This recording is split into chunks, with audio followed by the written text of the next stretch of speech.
I never imagined at 68 years old I'd be lying on a musty futon in my son's unfinished basement, listening to laughter and conversation overhead in the beautiful Colonial home I had helped him buy. But there I was, staring at exposed pipes and cobwebs, wondering how my eldest child, the little boy I'd once nursed through countless fevers, could smile politely while his wife informed me that proper guest rooms were reserved for visitors who might advance their social standing. Before we jump back in, tell us where you're tuning in from, and if this story touches you, make sure you're subscribed because tomorrow I've saved something extra special for you. Let me start from the beginning. I've always believed that being a mother means supporting your children at every stage of life, not just when they're small. After my husband Robert passed away 7 years ago, I dedicated myself to being there for my 3 children whenever they needed me. James, my eldest, had always been the ambitious one, smart, determined, and focused on climbing the corporate ladder and presenting the perfect image to the world. When James married Vanessa 5 years ago, I was delighted. She seemed polished and well-mannered, if a bit reserved around me. Their wedding was an extravagant affair at a winery in Sonoma County, far more lavish than anything our family had ever done. I remember whispering to my younger son Michael that it must have cost a fortune. "Mom, don't worry about it," he assured me. "James says they've got it covered."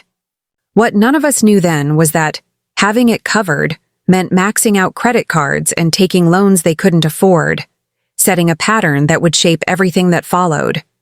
James and Vanessa settled in Oak Ridge Estates, an exclusive suburb filled with executives and professionals. Their 4-bedroom Colonial with its manicured lawn and 3-car garage was beautiful, but I couldn't help wondering how they afforded it on James's middle management salary, even with Vanessa's income as a part-time event coordinator. My first visit after they moved in was pleasant enough. I was given the lovely guest room with the attached bath, and Vanessa seemed genuinely happy to show me around their new home. "We want this to be a gathering place for the whole family," she said, showing me the expansive deck and fire pit in the backyard. "James says you were always the heart of your home, and we want to create that same feeling." I was touched and spent the weekend helping them plant a vegetable garden and hanging family photos. When I left, James hugged me warmly. "Thanks for everything, Mom. We couldn't have done this without you." He didn't just mean the gardening.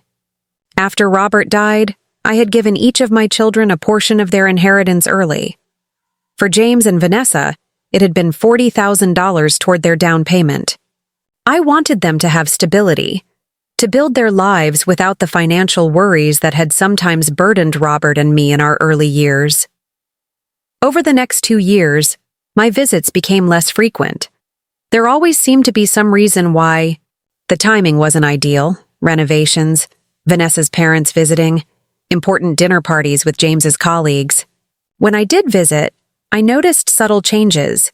The guest room I'd previously used was being converted to a home office. The vegetable garden we'd planted had been replaced with an ornamental landscape designed by a professional. "We're focusing on curb appeal," Vanessa explained. "In this neighborhood, appearances matter." During that time, my daughter Catherine had been struggling after her divorce. She and my young grandson Ethan had moved into a small apartment, and she was working 2 jobs to make ends meet. Without hesitation, I sold my 3-bedroom home in the suburbs, the house where I'd raised my children, and bought a small condo nearby so I could help with Ethan while Catherine rebuilt her life. "Mom, you didn't have to do that," Catherine had protested. "Family helps family," I replied simply. "Your father would have wanted me to be there for you." What I didn't share with my children was that the housing market had changed significantly. Selling the family home had brought less than I'd hoped, and between helping Catherine with some immediate expenses and buying the condo, my comfortable nest egg had dwindled considerably. I wasn't destitute by any means, but I needed to be careful with my remaining savings. It was around this time that my relationship with James and Vanessa began to change more noticeably. My calls often went to voicemail. Invitations became even rarer. When I did visit, conversations seemed strained, with Vanessa frequently steering discussions toward acquaintances whose children had bought vacation homes for their parents or set up generous trust funds. The Andersons just purchased a lovely winter condo in Arizona for Eleanor so she doesn't have to suffer through these cold months, she commented during one visit. Isn't that thoughtful? I told James that's the kind of children we want to raise, ones who take care of their parents properly. The irony wasn't lost on me, but I said nothing. My generation didn't believe in reminding our children of what we'd sacrificed for them. Then came the visit that changed everything. James called on a Wednesday evening, his voice uncharacteristically warm. Mom, Vanessa and I were thinking you should come stay this weekend. It's been too long, and the leaves are just starting to turn. Remember how you always loved the fall colors in our neighborhood? I was surprised but pleased. I'd love to, James. Are you sure this weekend works? I know how busy you both are. Absolutely. We insist. When I arrived that Friday, something felt different. James greeted me with a hug that seemed almost desperate in its intensity. Vanessa's smile was fixed, her eyes darting between her husband and me. We're so glad you could make it, she said, taking my small overnight bag. We have a few people coming for dinner tomorrow, some important connections for James's work. We thought it would be nice for you to meet them. That sounds lovely, I replied, waiting for one of them to show me to my room. After an awkward moment, James cleared his throat. So, Mom, we've had to make some changes around here. The guest room is now my home office, as you know, and the other spare room has become Vanessa's project space for her event planning. Oh? I said. Should I take the couch then? Vanessa laughed as if I'd said something amusing. Don't be silly, Eleanor. We wouldn't have you on the couch. We've set up a nice space for you in the basement. It's quite comfortable. My heart sank as James led me downstairs to the unfinished basement. A futon had been placed against one wall, with a small side table and lamp beside it. A folding screen partially concealed a toilet and sink in the corner. What James had once referred to as the emergency bathroom that lacked proper walls or privacy. I know it's not ideal, James said, not quite meeting my eyes. But it's just for 2 nights, and we'll be spending most of the time upstairs anyway. I set my bag down on the futon, feeling the chill from the concrete floor seep through my shoes. It's fine, James. I'm not here for the accommodations. That evening, dinner was a tense affair. Vanessa dominated the conversation with stories about their recent vacation to the Bahamas and plans for a kitchen renovation. When I mentioned Catherine's promotion at work, the subject was quickly changed. James, I said during a rare lull, how are things at the office? Still enjoying the new position? A shadow crossed his face. It's fine. Challenging, but fine. James is being modest, Vanessa interjected smoothly. He's being considered for another promotion. His boss practically guaranteed it at the last company event. Later, as I prepared for bed in the cold basement, I heard raised voices from upstairs. Though I couldn't make out the words, the tone was unmistakable. Vanessa was angry, and James was trying to placate her. I slept poorly, the futon thin and unyielding beneath me. Sometime around midnight, I heard footsteps on the stairs and pretended to be asleep as James stood in the doorway for a long moment before silently retreating. The next morning, I was awakened by more voices, unfamiliar ones. Making myself as presentable as possible in the tiny basement sink, I ventured upstairs to find 2 men in business attire sitting at the kitchen table with James. Papers were spread between them, and James's face was ashen. Mom, he said, startled by my appearance. I thought you were still asleep. Good morning, I said, nodding to the visitors. I hope I'm not interrupting. Preparing and narrating this story took us a lot of time, so if you are enjoying it, subscribe to our channel It means a lot to us. Now back to the story. Not at all, Mrs. Westfield, said the older of the two men, rising to shake my hand. I'm Thomas Blackwood, and this is my associate, Mr. Chen. We were just discussing some financial matters with your son. There was something familiar about Mr. Blackwood, though I couldn't immediately place him. He had kind eyes that contrasted with his formal demeanor. Mom, why don't you help yourself to coffee? James suggested, clearly wanting me out of the room. Vanessa is at the grocery store getting things for tonight's dinner. She'll be back soon. I poured myself a cup and retreated to the back porch, respecting my son's privacy while wondering what kind of financial matters required a Saturday. Morning meeting at his home. About 20 minutes later, I heard the front door close, and James appeared on the porch, looking shaken. Is everything all right? I asked gently. He sank into a chair beside me, staring out at the manicured lawn that stretched toward a small, artificial pond. Not really, no, he admitted, his voice hollow. We're in trouble, Mom. Serious financial trouble. What kind of trouble, James? He ran a hand through his hair, a gesture so reminiscent of his father that my heart ached. The mortgage, for starters. We've missed 3 payments, and there are the credit cards, the home equity line, the car loans. Oh, James, I said softly. I had no idea. No one does. That's the point. He looked at me directly for the first time since I'd arrived. We've been keeping up appearances, but the truth is, we're drowning. My bonus was half what we expected this year, and Vanessa's business isn't bringing in what she projected. Why didn't you say something? I could have— What, Mom? Given us more money after everything you've already done? His laugh was bitter. Besides, Vanessa would never— He stopped abruptly. Vanessa would never what? James sighed. She has certain expectations about how we should live, what we should project to others. Admitting we need help doesn't fit that image. I took his hand, noting how tense it felt in mine. James, who were those men? Representatives from the bank that holds our mortgage. They're giving us one last chance to bring the payments current, before they start foreclosure proceedings. And how much would that take? He named a figure that made my stomach clench. It was substantial. Not quite my entire remaining savings, but close. Before I could respond, we heard Vanessa's car in the driveway. James squeezed my hand. Please don't mention any of this to her. She doesn't know they were coming today. I'll figure something out.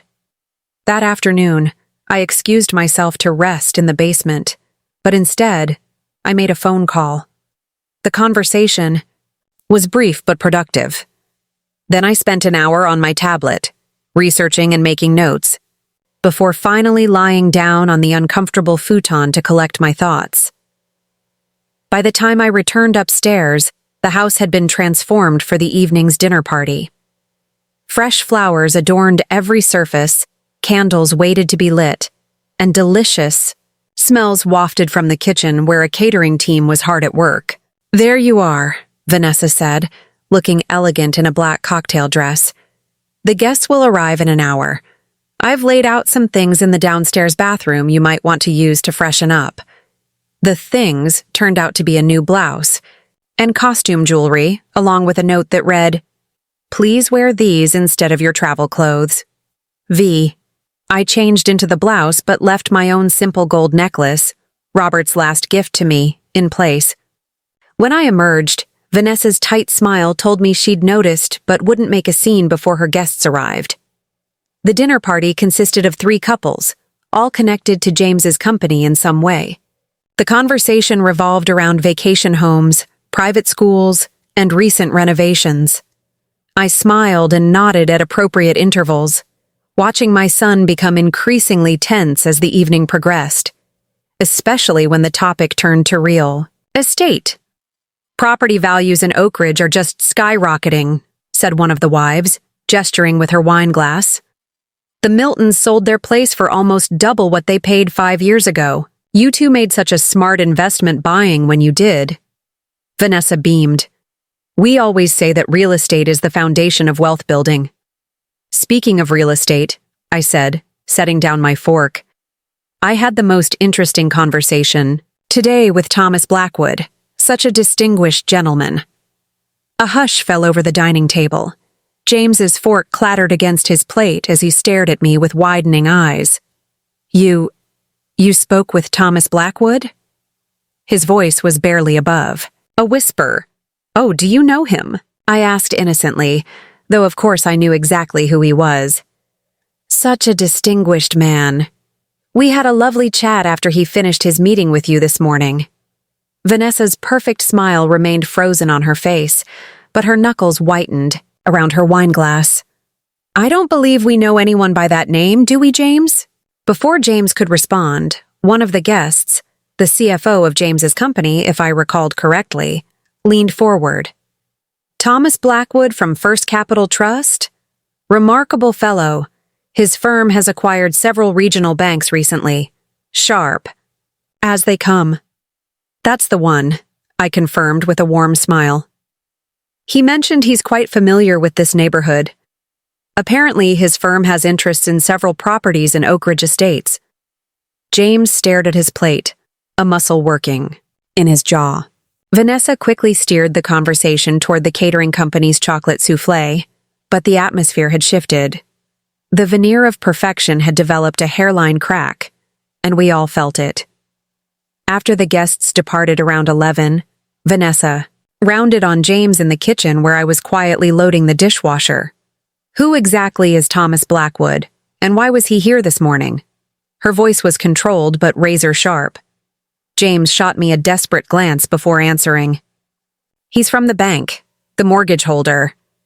And you invited him to our home without telling me?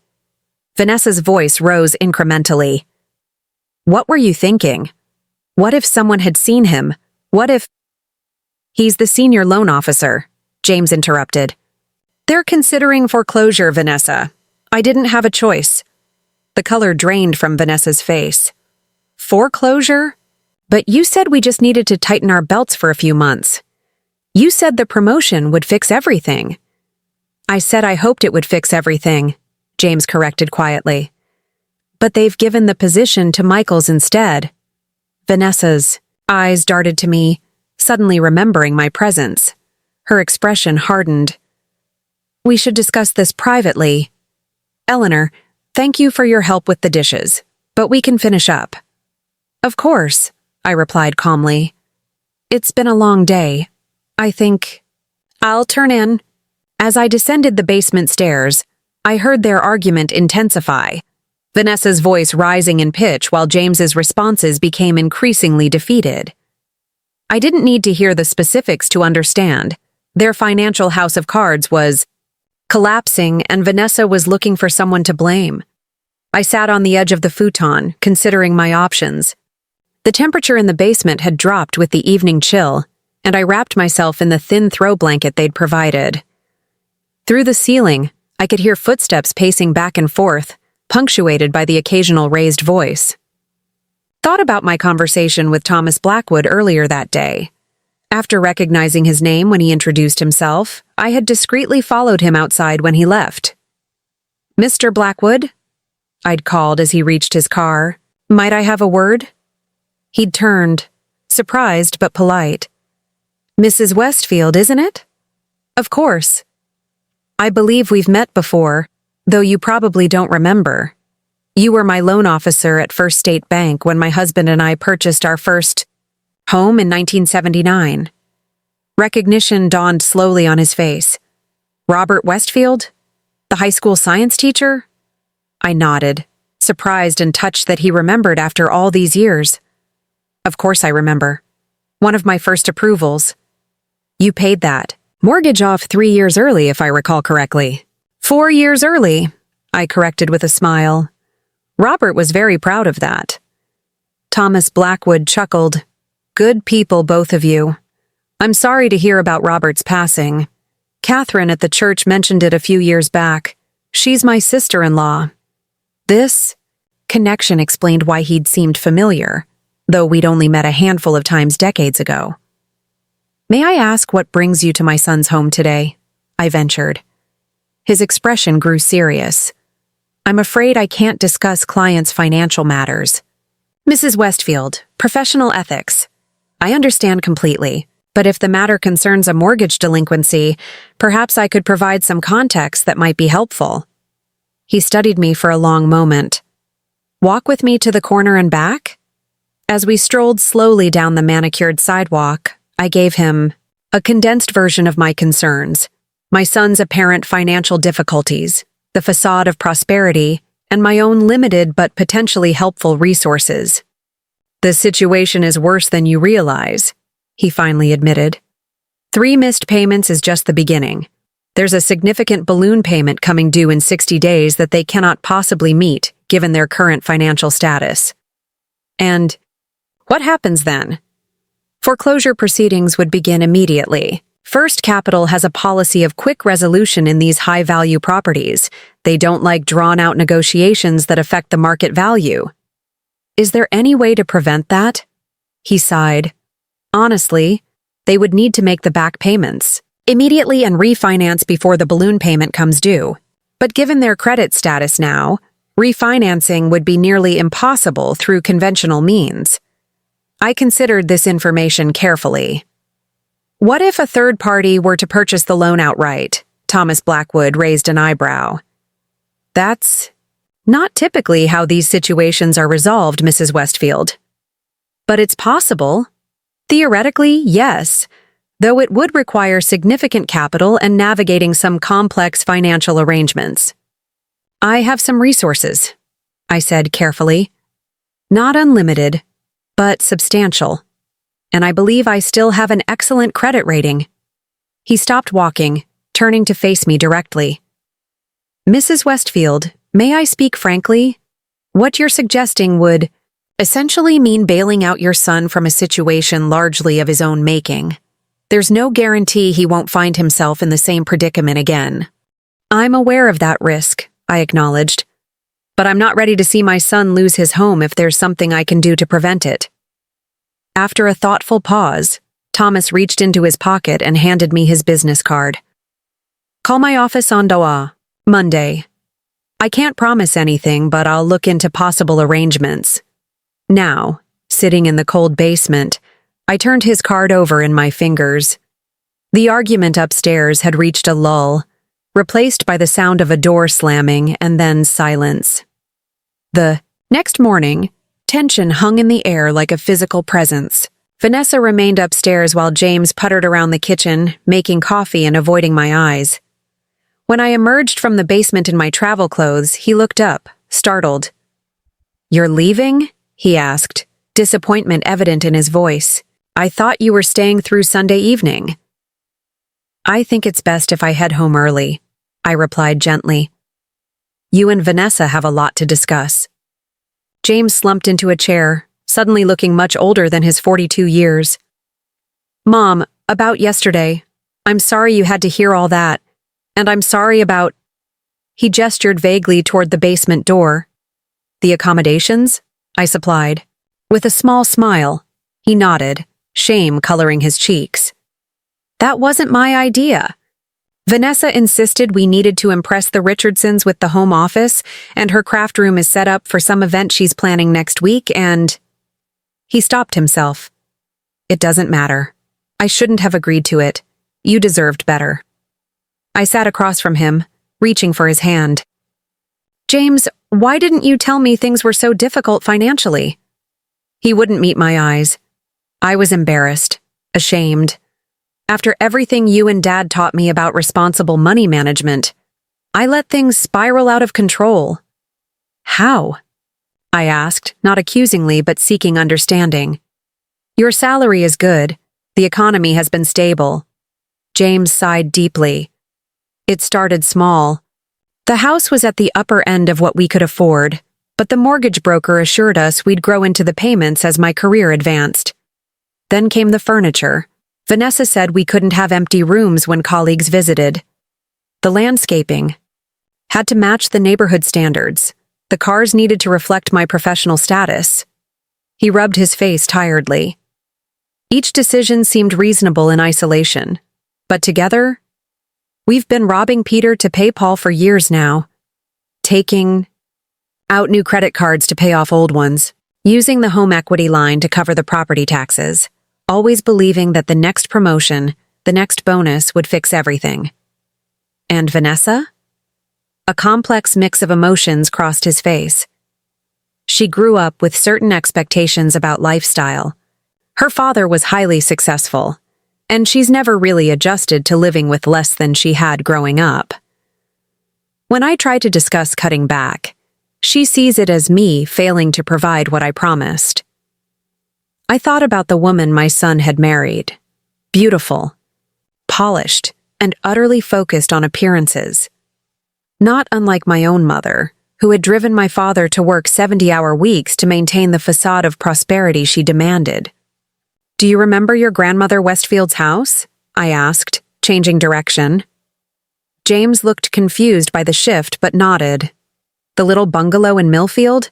Sure, we used to visit every Sunday." "What do you remember about it?" A small smile touched his lips. "The cookie jar shaped like a cow, the porch swing where Grandpa would tell stories, the way it always smelled like cinnamon and old books. Do you remember thinking they were poor because their house was small? Or that Grandpa was a failure? Because he worked as a machinist instead of an executive?" "Of course not," James replied. "They were the happiest couple I knew. Grandpa was my hero." "They lived within their means," I said gently. "They saved carefully, paid cash for what they needed, and found joy in simple pleasures. Your grandfather could have taken a management position that paid more, but he knew it would make him miserable. They chose a different kind of wealth." James stared into his coffee cup. "I know, Mom. Somewhere along the way I forgot those lessons." "It's not too late to remember them," I said, squeezing his hand. His expression darkened. "It might be the amount we need to avoid foreclosure. It's substantial. And with my credit score now, refinancing is impossible." I took a deep breath. What if the mortgage were to be purchased by a different lender, one willing to work with you on more reasonable terms? James looked up sharply.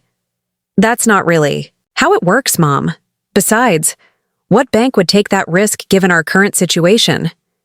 "Not a bank," I said quietly. "An individual investor." Understanding dawned slowly on his face. "Mom, no, absolutely not. I can't let you risk your security. For my mistakes. It wouldn't be a gift, James. It would be a business arrangement. A mortgage is essentially just a loan secured by property. I would become your lender, with the house as collateral." "But your savings are mine to use as I see fit," I interrupted, firmly. "I've already spoken with Mr. Blackwood about the possibility. He's looking into the legal mechanisms." James shook his head in disbelief. "Even if it were possible, Vanessa would never accept that arrangement. Having my mother as our mortgage holder? The loss of face would be unbearable for her." "Perhaps," I acknowledged. "But what's the alternative? Foreclosure? Bankruptcy? Would those be less unbearable?" Before he could respond, Vanessa appeared in the doorway, her expression carefully composed, though her eyes were red-rimmed. "I thought I heard voices," she said. "Eleanor, you're leaving us early?" "I think it's for the best," I replied, rising from my chair. "You and James have important matters to discuss." She nodded stiffly. "James has explained our temporary financial setback. I'm sure it sounds worse than it actually is. These things have a way of resolving themselves." The denial in her voice was so complete that I almost pitied her. "Almost. Indeed they do," I agreed mildly. "Though sometimes resolution requires difficult choices." As James helped me carry my overnight bag to my car, he embraced me with unusual fervor. "I'm so sorry about everything, Mom. The way we've treated you, the basement." I should have stood up to Vanessa. "It's not about the basement, James," I told him, patting his cheek. "It's about remembering what truly matters. Call me tomorrow after you've had time to think. As I drove away, I glanced in my rearview mirror to see him standing in the driveway, looking lost in front of the imposing house that had become both his castle and his prison. I couldn't help but wonder if my intervention would save my son or simply postpone the inevitable reckoning. Either way, I knew that our relationship had reached a crossroads from which there would be no returning to comfortable illusions. The autumn rain followed me all the way home to my small condo, matching my contemplative mood. As I unpacked my barely used overnight bag, I kept thinking about James's face. The shame, the fear, the desperation barely concealed beneath his polished exterior. I picked up a framed photo of my late husband that sat on my nightstand. "What would you do, Robert?" I whispered, tracing his kind face with my fingertip. Robert had always been the more indulgent parent, quick to help our children out of scrapes, but he also believed in natural consequences and learning from mistakes. My phone rang, interrupting my thoughts. It was my daughter, Catherine. "Mom? You're home already? I thought you were at James's until tomorrow evening." "Plans changed," I said simply. "How are you and Ethan doing?" "We're fine, but never mind us. What happened?" Catherine had always been perceptive, especially when it came to family dynamics. I sighed, settling into my favorite armchair. Let's just say the welcome wasn't quite what I'd expected. Did Vanessa pull something again? I swear that woman, it's complicated, I interrupted, not wanting to drive a further wedge between my children. James is going through some difficulties right now. Financial difficulties, you mean? Catherine said bluntly. Michael told me James called him last month asking for a short-term loan of $20,000. This was news to me. Michael, my youngest, was a high school teacher like his father had been. Certainly not in a position to lend that kind of money. Did Michael give it to him? Catherine snorted. On a teacher's salary? Of course not. He told James he had his own family to support, which is true. James apparently got pretty upset, accused Michael of not caring about family. The irony was painful. I see. Mom, what's really going on? You sound upset. I hesitated, reluctant, to betray James's confidence, but needing someone to talk through my options with. Catherine had inherited her father's practical nature and clear thinking. They're in serious financial trouble, I finally admitted. The house, the cars, credit cards. They've been living far beyond their means for years. Now they're facing foreclosure. Let me guess, Catherine said dryly. Vanessa still managed to have you sleep in some uncomfortable spare room while they hosted fancy dinner parties? I winced. The basement, actually. On a futon. The silence on the other end was thunderous. Catherine. No, Mom. That's unacceptable. After everything you've done for them, the money for their down payment, the furniture you gave them when they moved in, and they put you in the basement like some unwanted relative?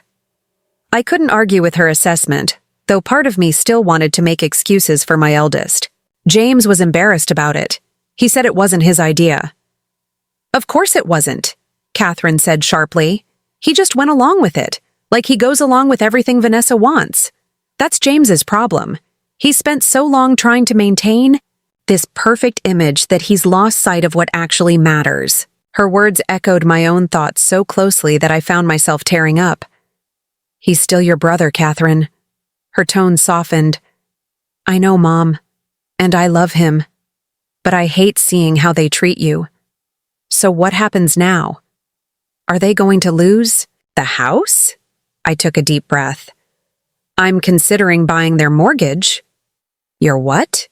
Catherine's voice rose in disbelief. Mom, no, absolutely not. That would take almost everything you have left. Not everything, I corrected gently. And it would be a secured investment. The house is worth more than the loan, even in a depressed market. That's not the point. What about your future? Your security? What if you need long-term care someday? What if... Then my children will help me, I interrupted, just as I'm trying to help James now. Catherine was quiet for a long moment. You know Michael and I would take care of you no matter what. That's not even a question. But James and Vanessa, I'm not sure they would do the same if roles were reversed. Her words stung because I feared they might be true. People can change, Catherine. Sometimes they just need a wake-up call. And you think this will be it? Saving them from foreclosure? Not just saving them, I clarified. Making them accountable. If I become their lender, there will be conditions. Reasonable ones, but firm. Catherine sighed heavily. I know that tone. You've already made up your mind. Not entirely, I hedged, though we both knew better. I'm meeting with Thomas Blackwood and my financial advisor on Monday to discuss options. Just promise me you'll protect yourself, Mom. Legally, I mean. Get everything in writing. I promise, I assured her, touched by her concern. After we hung up, I spent the evening making notes, researching mortgage transfers and private lending terms. By the time I went to bed, I had a clear outline of what I wanted to propose. Monday morning found me in the tastefully appointed conference room of First Capital Trust, sitting across from Thomas Blackwood and his associate, with my own financial advisor, Sarah Chen, beside me. Mrs. Westfield, I've reviewed the situation thoroughly, Thomas began. And while unconventional, your proposal is feasible. First Capital would be willing to sell your son's mortgage to you at the current payoff amount. Which is? I asked, though I'd already calculated an approximate figure. He named an amount that made Sarah shift uncomfortably beside me. It was substantial, representing about 70% of my remaining assets. And the process? I asked, keeping my voice steady. Relatively straightforward. You would essentially be purchasing the debt, becoming the lender of record. Your son and daughter-in-law would make their mortgage payments directly to you, or to a servicing company of your choice. Sarah cleared her throat. My concern, Eleanor, is that this would concentrate a very large percentage of your assets in a single, relatively illiquid investment with borrowers who have already demonstrated payment issues. That's a valid concern, Thomas acknowledged. Which is why I would strongly recommend formal documentation of the terms, including consequences for missed payments. I nodded. I've given that considerable thought. I've drafted some proposed terms I'd like your opinion on. I slid a folder across the table. Thomas reviewed the contents, his eyebrows rising slightly. These are quite comprehensive, Mrs. Westfield. I was a school librarian for 40 years, Mr. Blackwood. I appreciate clear organization and expectations. A ghost of a smile touched his lips. Indeed. Well, from a first review, these seem reasonable and legally enforceable.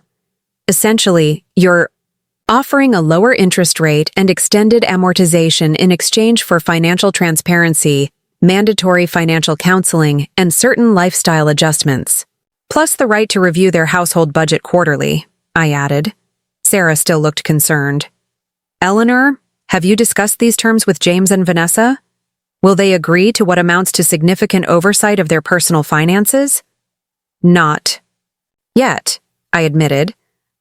I wanted to ensure the arrangement was possible before presenting it to them. And if they refuse? Thomas asked carefully. I met his gaze steadily. Then they'll face foreclosure, as they would without my intervention. I'm offering a lifeline, not a blank check. The meeting concluded with a tentative plan. Thomas would prepare the necessary paperwork for the mortgage transfer, contingent upon James and Vanessa agreeing to my terms. Sarah would restructure my investment portfolio to accommodate this major change, ensuring I maintained enough liquid assets for my ongoing needs. As Thomas walked me to my car, he paused. Mrs. Westfield, may I speak frankly? Of course. I've seen many family financial arrangements in my career. They rarely end well unless all parties enter with clear eyes and firm boundaries. I'm aware of the risks, I assured him. I believe you are. Just remember, helping someone sometimes means letting them experience the consequences of their choices. His words stayed with me as I drove to my next destination. James and Vanessa's home. I hadn't called ahead, deciding a surprise visit would provide the most authentic response to my proposal. It was just past noon when I pulled into their circular driveway. James's car was missing, but Vanessa's sleek silver SUV sat near the garage. I took a steadying breath before ringing the doorbell. Vanessa answered, her surprise poorly concealed behind a practiced smile. She wore yoga attire that probably cost more than my entire wardrobe. "Eleanor, this is unexpected. James is at the office. Actually, I came to speak with both of you, but I can start with you if that's easier." Her smile faltered. "Now isn't really the best time. I have a lunch appointment. In 40 minutes. "This won't take long," I said pleasantly but firmly, already stepping past her into the foyer. "And it concerns something rather important to your future." Reluctantly, she led me to the kitchen, where scattered papers indicated she'd been working at the island counter. I recognized credit card statements and past due notices before she hastily gathered them up. "Can I offer you some tea?" she asked, her hospitality clearly an attempt to maintain control of the situation. "No, thank you. I've just come from a meeting with Thomas Blackwood at First Capital." The color drained from her face. "I see. Did James ask you to speak with him?" "No, this was my initiative. I understand your mortgage situation is precarious." Vanessa's posture stiffened. "James has been handling that. We've had a temporary cash flow issue, but it's being resolved." "Is that why you're sorting through overdue notices?" I asked gently, gesturing to the papers she'd tucked under a planner. Her composure cracked slightly. "Our financial matters are private, Eleanor. I appreciate your concern, but First Capital has agreed to sell your mortgage to me," I interrupted, seeing no benefit in prolonging the conversation. "I would become your lender, with modified terms that would make your payments more manageable." Vanessa stared at me, shock and something like horror crossing her face. "You? Buy our mortgage? That's not possible." "I assure you it is. The paperwork is being prepared as we speak. But why would you—" Her voice trailed off as understanding dawned. "James put you up to this, didn't he? This is his solution? Having his mother bail us out?" "James knows nothing about this yet," I clarified. "This is my offer, with my conditions." "Conditions," she repeated flatly.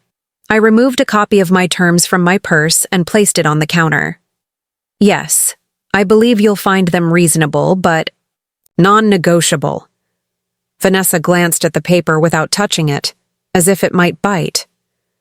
"I need to discuss this with James." "Of course. That's why I'm here. Can you call him? This concerns both of you." Her jaw tightened, but she reached for her phone. The brief conversation was tense, with Vanessa speaking in clipped phrases. "Your mother is here." "No, right now." "Something about buying our mortgage." "Yes, I think you should come home immediately." While we waited, Vanessa paced the kitchen, occasionally glancing at my terms without commenting. I sat calmly at the counter, observing the home in daylight. The signs of financial strain were subtle but present. A designer vase with artificial flowers rather than fresh ones, mail piled unopened on a side table, small areas where maintenance had been neglected.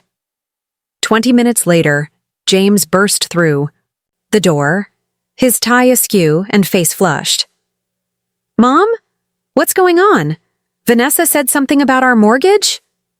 I stood to greet him. "Let's sit down. I have a proposal for both of you."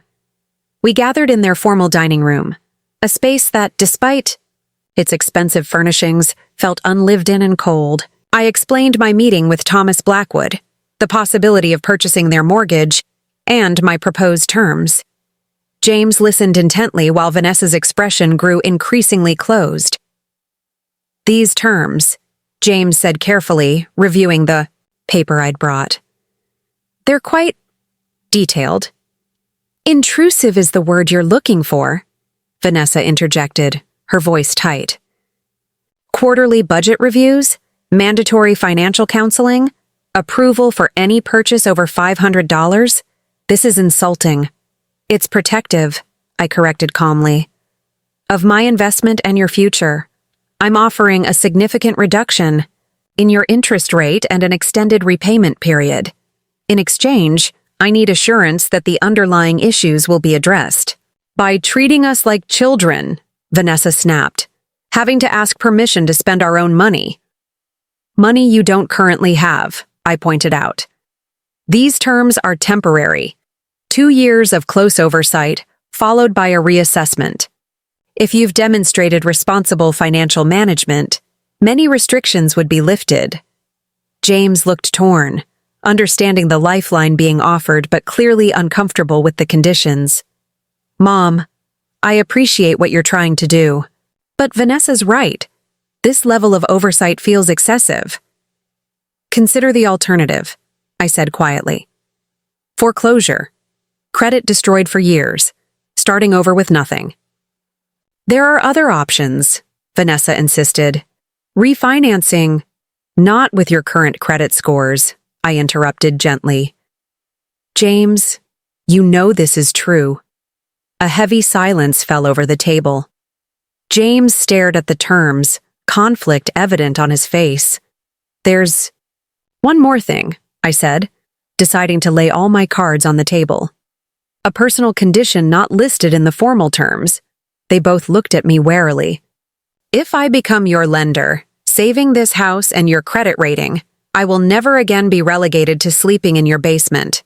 I will be treated with the respect and consideration that should be afforded to any guest in your home, particularly one who has helped you significantly. That's non-negotiable. James flushed with shame, but Vanessa's eyes flashed with indignation. So that's what this is really about? You were offended by the sleeping arrangements, and now you're using our financial situation to— Vanessa, stop, James cut in, his voice uncharacteristically firm. Mom is right. We treated her poorly, and now she's offering to risk her financial security to help us. The least we can do is acknowledge that.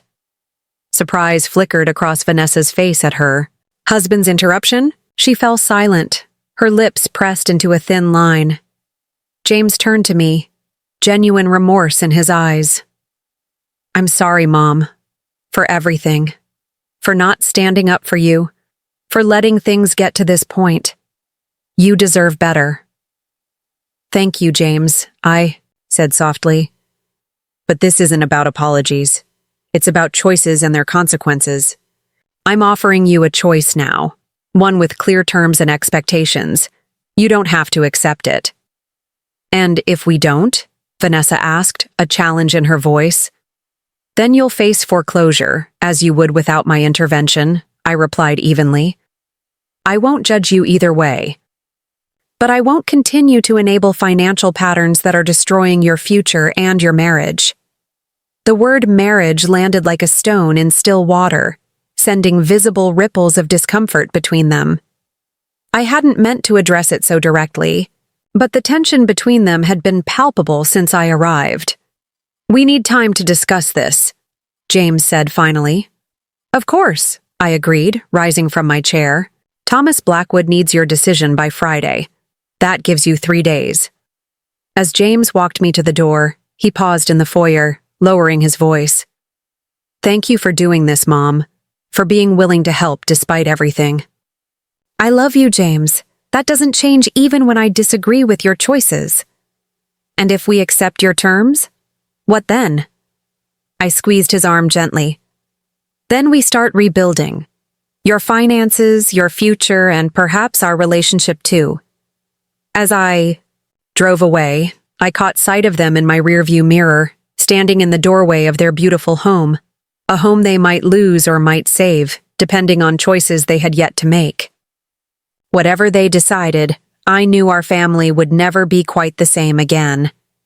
And perhaps, I thought as the grand houses of Oak Ridge Estates receded behind me, that wasn't entirely a bad thing. Thursday afternoon, 3 days after presenting my proposal. I was tending to my small balcony garden when my phone rang. James's name flashed on the screen, sending a flutter of nerves through my stomach. Tomorrow was the deadline for their decision. "Hello, James," I answered, trying to keep my voice neutral. "Mom." His voice sounded strained, exhausted. "Can we meet today? Vanessa and we've made our decision."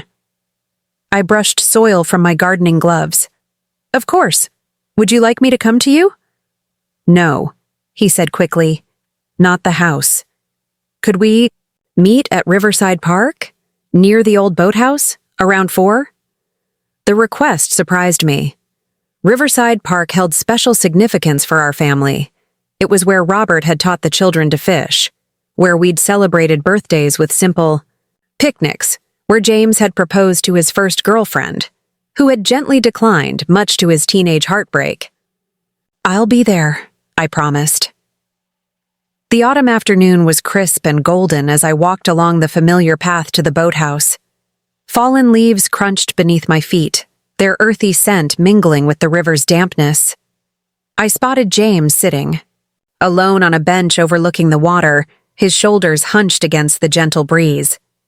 He looked up as I approached, offering a tired smile that didn't reach his eyes. I noticed he wore old jeans and a faded flannel shirt, weekend clothes I hadn't seen him in for years, so different from his usual carefully pressed business attire. "No Vanessa?" I asked, settling beside him. He shook his head. "She's meeting with her parents. They're part of this conversation, actually." He hesitated, picking at a loose thread on his cuff. "Mom, before I tell you our decision, I need to explain some things." I waited silently, giving him space to find his words. "After you left on Monday, Vanessa and I had the biggest fight of our marriage. She was furious about your terms, said they were controlling and humiliating." He gave a hollow laugh. The irony of that accusation wasn't lost on me.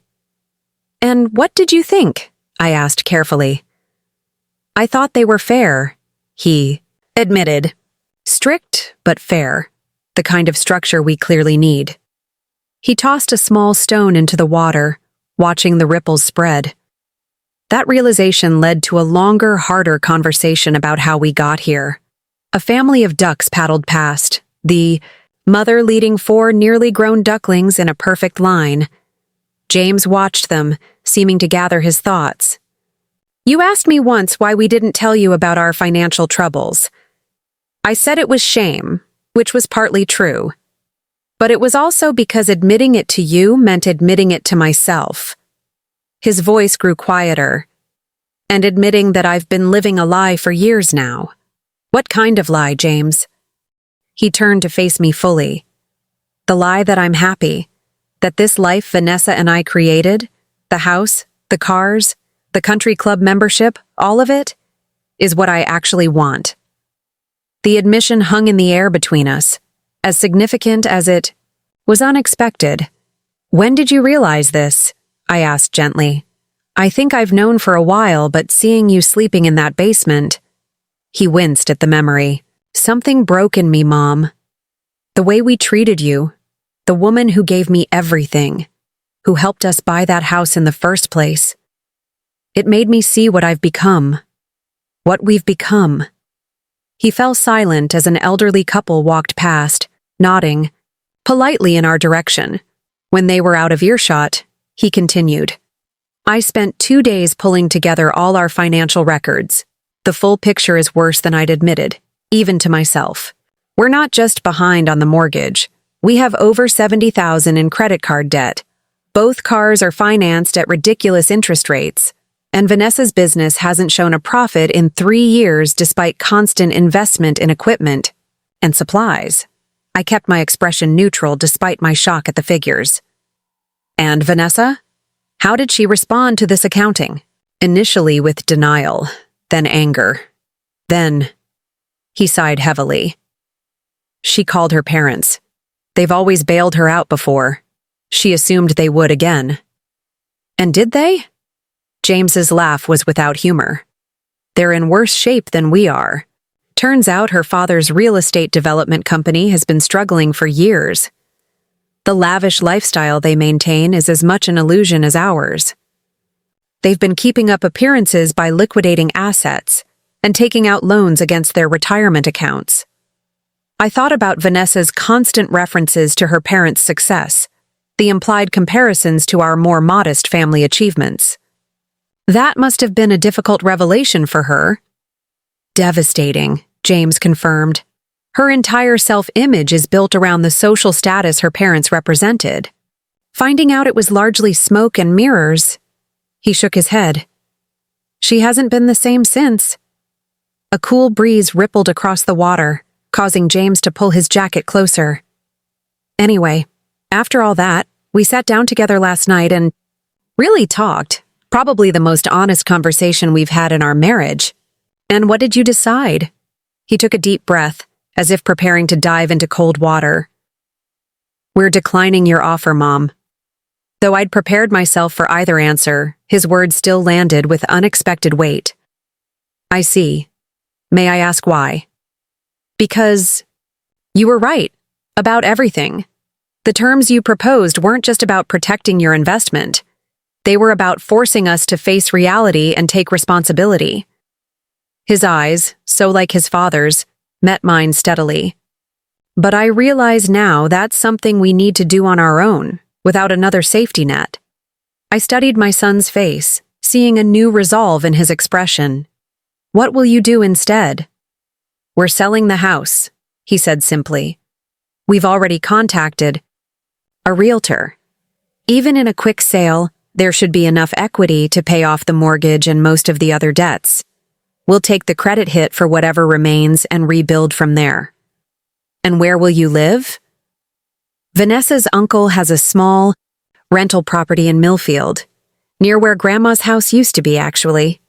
It's a 2-bedroom duplex, nothing fancy, but the rent is reasonable and he's willing to give us a chance despite our credit issues. He smiled faintly. A significant downsize, but that's rather the point. This is a dramatic change, I observed. How is Vanessa handling it? James hesitated. It's been challenging. Her initial reaction was absolute refusal. But when faced with the alternatives, bankruptcy, foreclosure, or accepting your terms, she finally acknowledged we need a fresh start. He looked down at his hands. I won't pretend she's embraced the idea completely, but she's agreed to try. And your marriage? Will it survive this transition? The bluntness of my question startled him, but he seemed relieved by the opportunity for candor. I don't know, Mom. That's the honest answer. We've built our relationship on a foundation that's crumbling. Whether we can construct something more solid depends on both of us being willing to examine what we truly value. I reached for his hand, weathered now with the beginnings of middle age. That's a very mature perspective, James. I had good teachers, he replied, squeezing my fingers. It just took me a while to remember their lessons.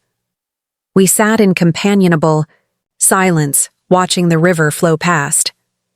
The park had been a constant in our lives while so much else changed: careers, homes, relationships. Its enduring presence felt reassuring now. I need to apologize to you, Mom, James finally said. Not just for the basement, though that was inexcusable. For everything. For the way I've treated you. For not appreciating what you and Dad taught me. For letting Vanessa dictate the terms of our family relationships. I appreciate that, I said softly. But I'm more interested in moving forward than dwelling on past hurts. I want to move forward too, he affirmed. But differently than before. More honestly. He hesitated. There's something else I need to tell you. The seriousness in his tone concerned me. What is it? I've been offered a job in Cleveland. A lateral move in terms of position, but with a company whose values align better with my own. Less prestige, more purpose. Cleveland is 3 hours away, I observed, my heart constricting slightly at the thought of him moving farther from me. Yes, but with reasonable housing costs that would allow us to live within our means. He studied my reaction. I wanted to discuss it with you before accepting. James, you don't need my permission to make career decisions. I know. But I value your perspective and— He looked embarrassed. I'd like your help finding a place to live if we go. Somewhere modest but with a real guest room where you could stay comfortably when you visit. Maybe even a small garden space like you've always had. The simplicity of this request touched me deeply. Not grand gestures or expensive gifts, but a genuine desire for my involvement in his life in a meaningful way. I'd like that very much, I told him. As we walked back along the riverbank toward the parking area, James brought up another subject that had clearly been weighing on him. Catherine called me yesterday, he said. She was direct about her feelings regarding my treatment of you. I winced. I may have mentioned the basement situation to her. Good, he said, surprising me. I deserved her anger. Michael called too, after Catherine spoke with him. It was probably the most uncomfortable conversation of my life, but necessary. He looked pensive. I've been a terrible brother to them, especially since marrying Vanessa. Always too busy, too important for family gatherings unless they happened on my terms. It's never too late to change that, I reminded him. I'm trying. I've invited them both to dinner next week, at a modest restaurant, nothing flashy, just family reconnecting. He shot me a sidelong glance. You'll come too? I wouldn't miss it, I assured him. When we reached my car, James surprised me with a fierce embrace, holding on longer than he had since childhood. Thank you, he whispered, for everything. The offer, the wake-up call, not giving up on me even when I deserved it. I'm your mother, I said simply. That doesn't change, even when you make mistakes. As I drove home, my emotions were complex.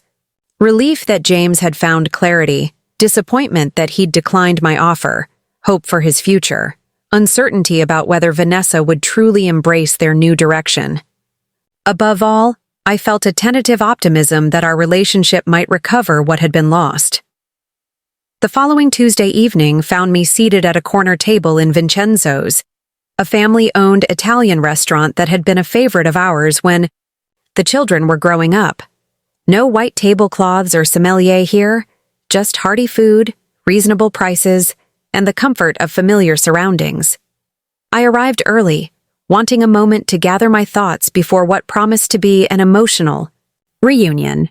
To my surprise, James was already there, setting a small vase of daisies, my favorite, in the center of the table. Mom, he greeted me warmly. I was hoping to beat you here. These are for you. They're lovely, thank you. I touched the simple flowers, more meaningful than any expensive bouquet. Where's Vanessa? A shadow crossed his face. She's not coming. We had another difficult conversation last night about the Cleveland job. I've decided to accept it, and she's— He trailed off. Not supportive? I suggested gently. She says she needs time to think about whether she wants to leave her business and social connections here. I told her I understood, but that I'm going regardless. The firmness in his voice was new. For the first time, I could see him setting boundaries, making decisions based on his own values rather than accommodating Vanessa's expectations. That must have been difficult, I said. Terrifying, he admitted, but also liberating. Before we could discuss it further, Catherine arrived with Ethan, now 12 and sprouting up like a weed. The boy hugged me enthusiastically before turning to his uncle with shy curiosity. It had been nearly a year since they'd seen each other, and I realized with a pang how much James had missed of his nephew's childhood. Hey, sport, James said, awkwardly extending his hand. You've grown about a foot since I saw you last. Instead of taking the offered handshake, Ethan impulsively hugged his uncle. Mom says you're moving to Cleveland. Will you have room for me to visit? My friend Jake went to Cleveland and they have this really cool science museum with an actual space capsule you can sit in. James's surprise melted into genuine pleasure. Absolutely. You'll be my first official visitor. Michael arrived moments later with his wife Lily, completing our circle. There was initial awkwardness as the siblings navigated their complicated emotions, but it dissolved gradually over shared bread and childhood stories. Remember when Dad took us fishing and James fell in the river trying to net that tiny bluegill?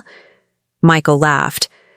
Only because you startled me, James protested good-naturedly. And as I recall, you were the one who sat on the tackle box and ended up with a hook in your— There are children present, Catherine interrupted, gesturing toward Ethan, who was listening with fascinated amusement to these glimpses of his uncle's younger selves.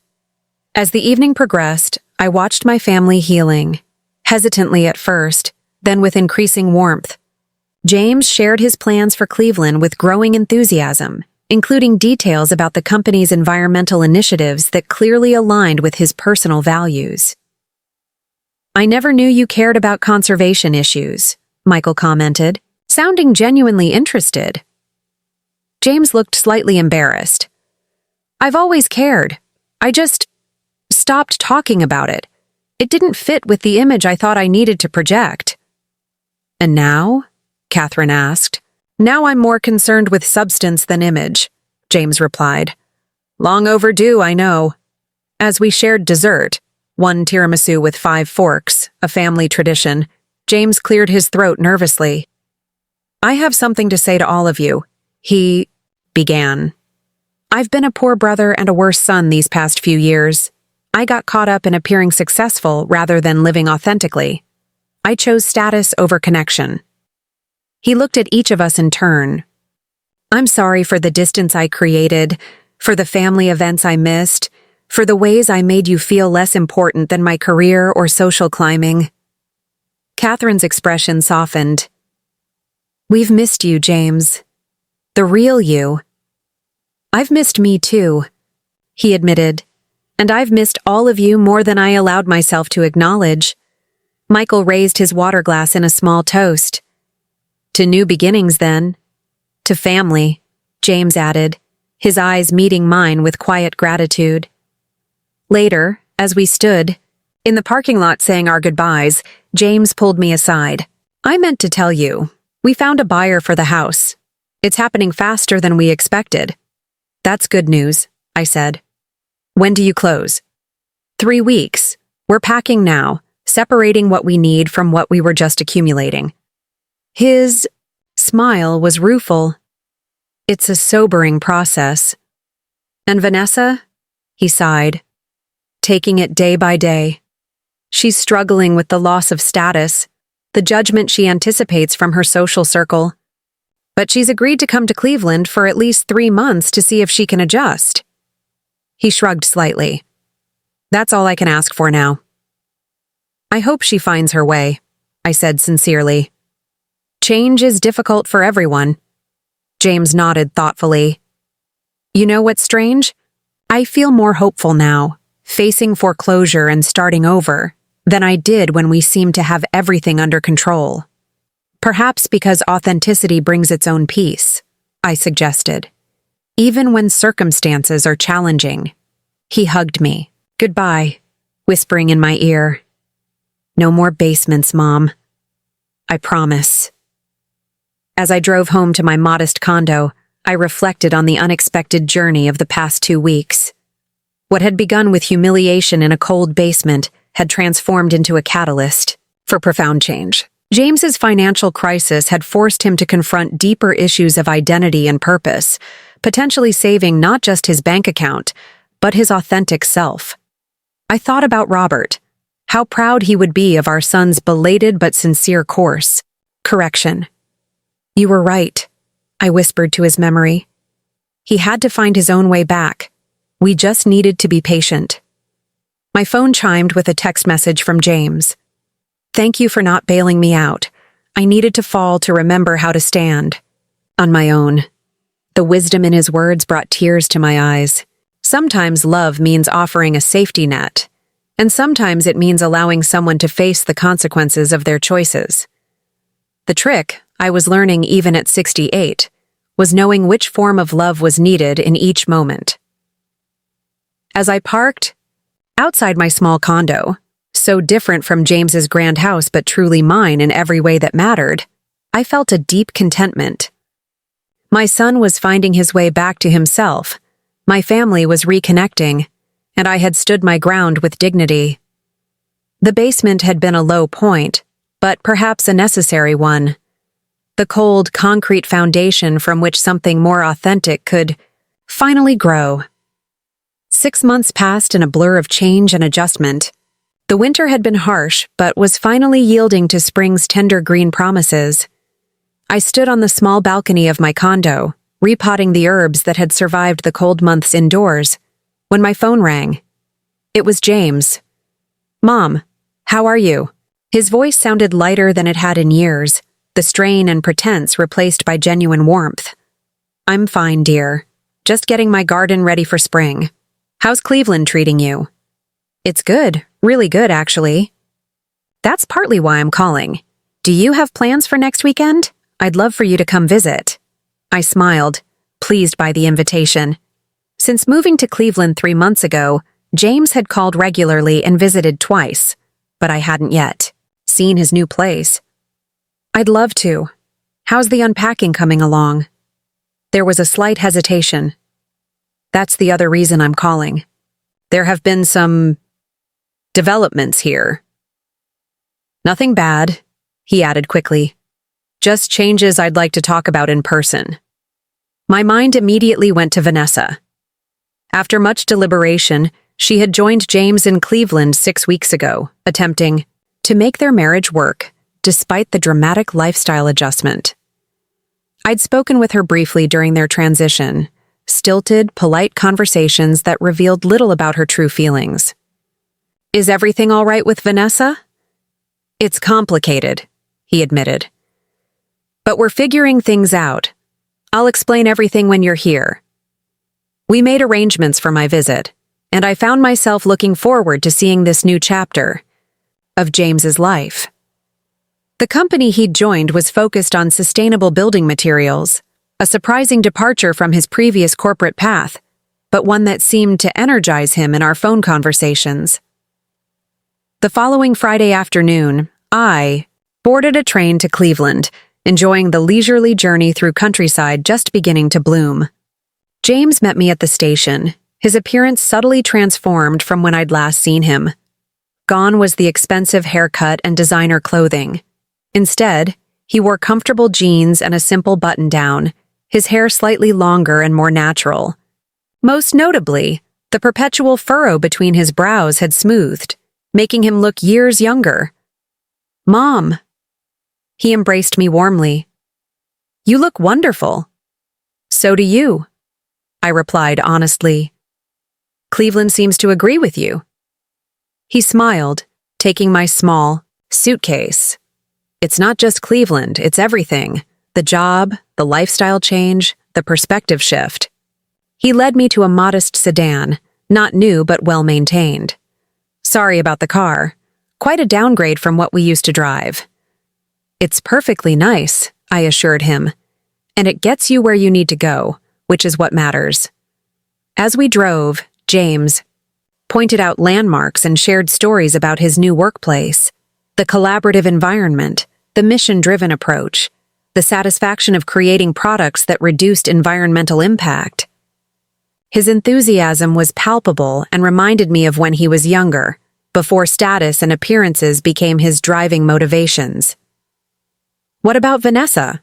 I finally asked as we turned into a tree-lined neighborhood of modest homes. "How is she adjusting?" His expression grew more complex. "That's part of what I wanted to talk to you about." He pulled into the driveway of a small but charming craftsman-style house with a deep front porch. "But first, welcome to my new home." I noted his wording. My home, not our home, but didn't comment as he showed me inside. The interior was cozy and unpretentious, furnished simply but thoughtfully. Large windows let in ample natural light, and bookshelves lined one wall of the living room. Most surprisingly, family photos were prominently displayed, pictures of all of us together during happier times, images I hadn't seen in Vanessa's carefully curated decor schemes. "This is lovely, James," I said, genuinely impressed by the warm, inviting space. It's a work in progress, he replied, seeming pleased by my reaction. Come on, let me show you to your room. He led me upstairs to a small but comfortable guest bedroom, painted a soft blue with crisp white trim. A vase of fresh daffodils sat on the nightstand, and the window overlooked a backyard with raised garden beds just beginning to show growth. I remember you mentioned wanting to have a real guest room, I observed, setting my bag on the bed. And I meant it, he said simply. You're always welcome here, Mom. I noticed again what was missing. Any sign of Vanessa's presence. No feminine touches in the decor, no evidence of her personal items. James, I began carefully. Where is Vanessa? He sighed, leaning against the doorframe. Let's go downstairs. I'll make us some tea and explain everything. In the kitchen, modest but functional, nothing like the showpiece kitchen of their previous home, James prepared tea while I sat at the small oak table. The silence between us was comfortable, not strained as it had been for so many years. Vanessa moved out 3 weeks ago, he finally said, placing steaming mugs before us. We're divorcing. Though not entirely unexpected given the circumstances, the news still took me by surprise. I'm sorry, James. I'm not, he replied, then quickly amended. That sounds harsh. What I mean is, I'm sad that our marriage couldn't survive the changes we needed to make, but I'm not sorry for the changes themselves. What happened? James stirred his tea thoughtfully. She tried. I'll give her that. She came to Cleveland, took a job at a local event planning company, attempted to adapt to our new financial reality. But ultimately, she couldn't reconcile herself to what she saw as a step backward. And you? I found it liberating, he admitted. Living within our means, working for something I believe in, reconnecting with what actually matters to me. The more I embraced it, the more Vanessa resented it. He took a sip of tea. The final straw was when her parents called, offering to rescue us from our situation. Rescue? I thought they were in financial trouble themselves. They were. Are. He shook his head ruefully. But they scraped together enough, probably by going further into debt, to offer us a down payment on a house in Shaker Heights, the upscale part of Cleveland. They couldn't bear the thought of their daughter living in a modest neighborhood. And you declined. I did. Vanessa couldn't understand why. To her, it was a chance to reclaim our former status. To me, it was a return to the trap we'd just escaped. He ran a hand through his hair. We had the most honest conversation of our marriage that night. I finally admitted that I never wanted the life we'd built in Oak Ridge Estates. The keeping up with the Joneses, the constant financial stress, the endless status competition. I did it because I thought it would make her happy, and because part of me bought into the idea that success meant having the biggest house, the newest car. And Vanessa. She admitted she couldn't be happy without those external validations, that her self-worth has always been tied to appearances, to what others think. His eyes met mine, clear and direct. We realized we want fundamentally different things from life. No amount of compromise could bridge that gap. I reached across the table to squeeze his hand. I'm sorry it ended this way, but I'm proud of you for being honest with yourself and with her. The strange thing is, it's probably the healthiest interaction we've ever had. No manipulation, no passive-aggressive jabs, just raw honesty. He smiled sadly. We're handling the divorce amicably. No contest, clean break, minimal assets to divide since we'd liquidated almost everything anyway. I studied my son, the new lines around his eyes that spoke of difficulty, but also the easier set of his shoulders, the genuine quality of his smile. And how are you, really? Lighter, he said after a moment's reflection. Sad sometimes, relieved other times. Mostly I feel like I'm becoming myself again, or maybe becoming myself for the first time. He glanced around the kitchen, then back to me. I know this place is nothing like what you saw me living in before, but it feels like a home, I finished for him. Your home. His smile was worth every difficult moment of the past several months. Exactly. After dinner, a simple but delicious pasta dish. James prepared himself, another surprising development. We sat on the front porch with glasses of lemonade, watching fireflies begin to appear in the gathering dusk. Catherine and Michael are coming next month, James told me. Michael's bringing the kids to see the science museum Ethan was so excited about. That's wonderful, I said, delighted by this evidence of continued family reconnection. I've been thinking a lot about Dad lately, James said, his tone growing more contemplative, about the lessons he tried to teach me that I was too stubborn or too distracted to learn, such as, that contentment comes from living authentically, not from accumulating stuff or impressing others. He leaned back in his chair, gazing at the deepening sky. Remember how he turned down that administration job because he said teaching actual students made him happier than managing budgets would? I nodded, touched that James remembered this. He never regretted that decision, even though the salary difference was substantial. I used to think he lacked ambition, James admitted. Now I realize he had perfect clarity about what truly mattered to him. Your father was the wisest man I've ever known, I said softly. Not because he never made mistakes, but because he learned from them instead of repeating them. I'm trying to follow his example, James replied. Better late than never. The following morning, James took me on a walking tour of his neighborhood. Unlike the sterile perfection of Oak Ridge Estates, this area hummed with genuine community life, people chatting on porches, children riding bikes on sidewalks, a small farmer's market in the nearby park. "Morning, James," called an elderly man, tending roses in his front yard. "This must be your mother you've been telling us about." "Mr. Castillo, this is my mom, Eleanor," James introduced me. "She's visiting from Millfield." "Wonderful to meet you," Mr. Castillo said warmly. "Your son has been a real asset to the neighborhood. Helped me install rain barrels last weekend, and he's organizing the community garden expansion." I raised an eyebrow at James as we continued walking. "Community garden?" He looked slightly embarrassed. "It's just a vacant lot we're converting. The company encourages community involvement, and I've always enjoyed gardening.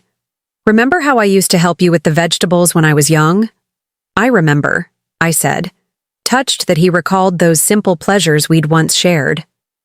"I just didn't realize you were still interested in it." "I rediscovered a lot of old interests once I stopped trying to impress people who didn't actually care about me," he replied wryly. At the farmer's market, James greeted vendors by name, introduced me to neighbors, and selected fresh produce with knowledgeable care. I watched him interact with this community he'd joined so recently, struck by how much more genuine these connections seemed than the superficial networking he'd prioritized in his previous life. "You seem at home here," I observed as we sat on a park bench, sharing a bag of freshly picked cherries. "I am," he confirmed. "More than I ever felt in Oak Ridge Estates." "And work? Is it fulfilling what you hoped?" His face lit up. "Beyond what I hoped.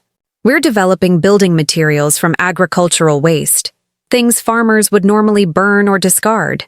It's challenging work, but deeply satisfying." He popped a cherry into his mouth, considering his next words. "Actually, there's something else I wanted to tell you about that front." "Oh?" "I've been offered a leadership role in a new initiative, establishing community-based manufacturing hubs in economically disadvantaged areas. It would mean more responsibility, some travel, but also the chance to create meaningful employment in places that need it." "That sounds perfect for you," I said sincerely. "The salary is modest by my old standards," he acknowledged, "but more than adequate for my needs now, and the purpose behind it." He shook his head, eyes bright with enthusiasm. "It matters, Mom. It actually matters."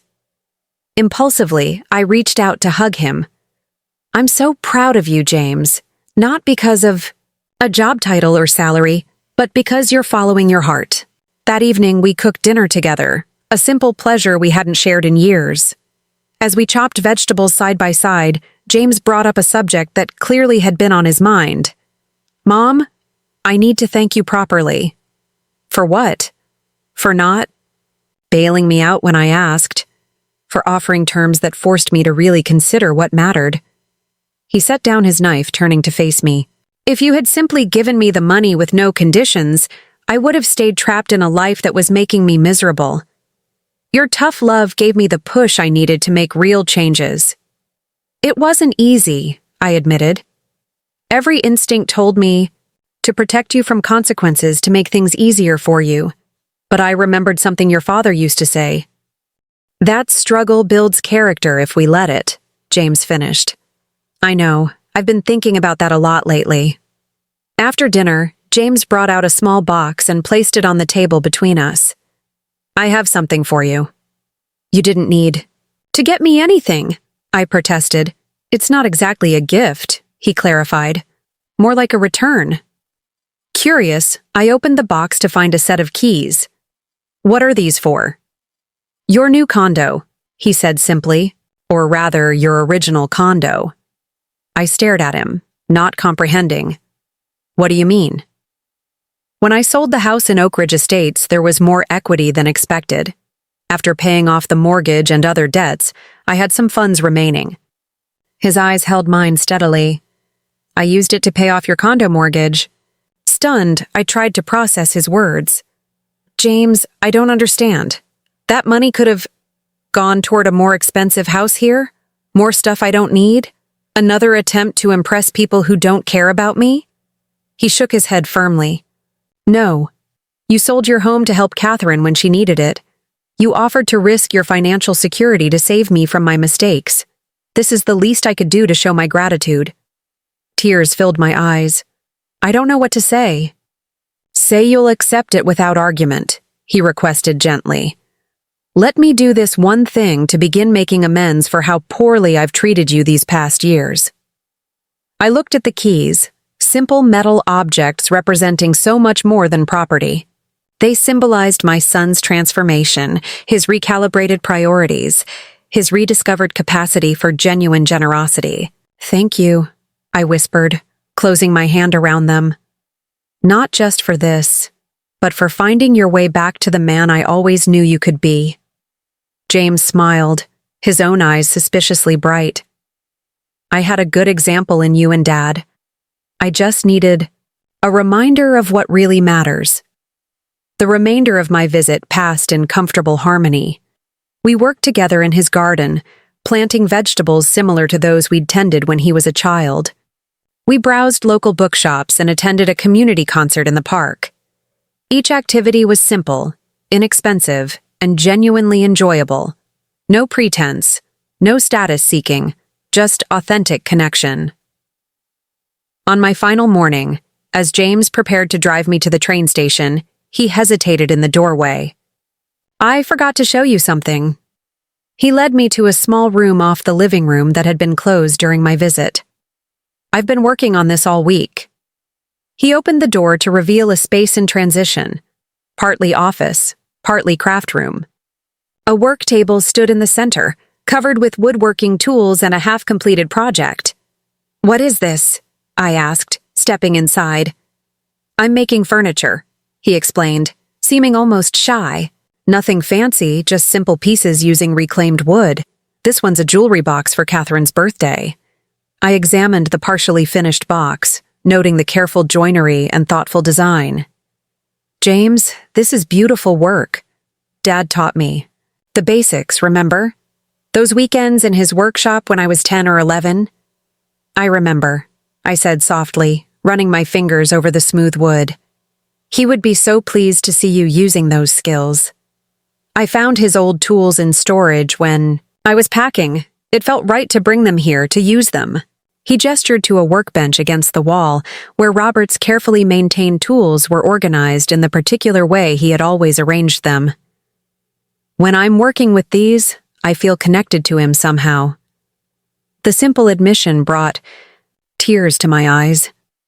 For years, James had defined success in terms that had nothing to do with his father's values. Now he was rediscovering not just skills, but a philosophy Robert had tried to impart, that creating something with your own hands carried a satisfaction no purchased luxury could match. "There's one more thing," James said, reaching under the workbench to withdraw a small finished piece, a delicate wooden box with an inlaid design of intertwined leaves on the lid. "This is for you." I opened it to find a handwritten note inside. "For the woman who taught me that the most valuable things in life can't be bought. Thank you for not giving up on me. Love, James." Words failed me as I clutched the precious gift. Instead, I hugged my son tightly, communicating through that embrace everything my voice couldn't express. On the train ride home, I reflected on the extraordinary journey of the past year. From the humiliation of that basement futon to this moment of profound reconnection, each step, painful though some had been, had led to necessary growth and healing. I thought about the mysterious ways life unfolds, how moments of deepest hurt can become catalysts for transformation. James had needed to lose his material wealth to rediscover his authentic self. He had needed to be refused a bailout to find his own path to redemption. Sometimes love means allowing those we care about to face difficult truths rather than shielding them from consequences. As the landscape rolled past my window, I opened James's wooden box again, rereading his note and tracing the intricate leaf pattern with my fingertip. This gift represented more than craftsmanship. It symbolized a son's return to his roots, a reclamation of values nearly lost beneath the weight of materialism and appearances. The basement that had once represented my lowest moment had become, strangely, the foundation upon which something far more precious had been rebuilt, an authentic relationship with my son, based not on obligation or convenience, but on genuine love and mutual respect.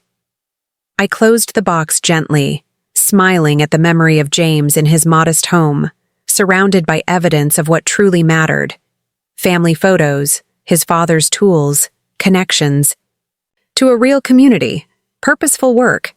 He had lost a house but found a home. He had surrendered status but gained authenticity. And I, in that painful moment on a basement futon, had found the courage to offer the hardest kind of love, the kind that refuses to enable self-destruction, that stands firm when compassion demands difficult boundaries. The train rounded a bend, catching the late afternoon sunlight in a brilliant flash that momentarily transformed the ordinary landscape into something magical. In that illuminated moment, I felt a profound gratitude for second chances, for the possibility of renewal that remains available to us at every age and stage of life. James had found his way home, not to a place, but to himself. And in doing so, he had given me the most precious gift a mother could receive: the joy of seeing her child finally become the person they were always meant to be. Up next, you've got 2 more standout stories right on your screen. If this one hits the mark, you won't want to pass these up. Just click and check them out. And don't forget to subscribe and turn on the notification bell so you don't miss any upload from us.